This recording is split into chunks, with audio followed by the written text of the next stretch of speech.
Footnote. In the Buddhist view, the ordinary reality that we see is actually a delusion. This is called relative reality.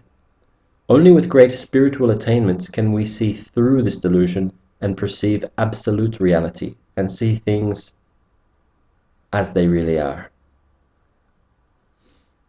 End footnote. The Hinayana.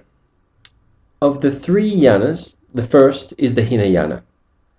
Hinayana literally means lesser vehicle, but this term should not in no way be a reproach or be construed to any way diminish the importance of the teachings. In fact, the teachings of the Hinayana are very important because they suit the capacities and development of a great number of students. If it weren't for these teachings, which are particularly appropriate for those who have limited wisdom or diligence, many persons would never been able to travel the Mahayana path.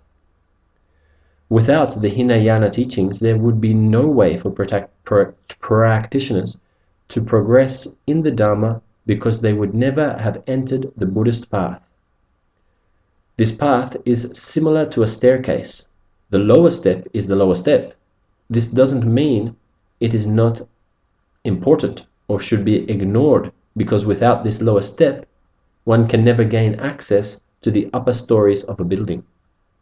It is very necessary, so it should be very clear that this term lesser vehicle is in no way a pejorative term. It just puts the path into a realistic context. The fundamental teachings of the Hinayana are the main subject matter of the first Dhammamakra, or turning of the wheel of Dharma. These teachings were given mainly in India, in the town of Varanasi, which is now called Benares. The main subject matter of these teachings is the Four Noble Truths.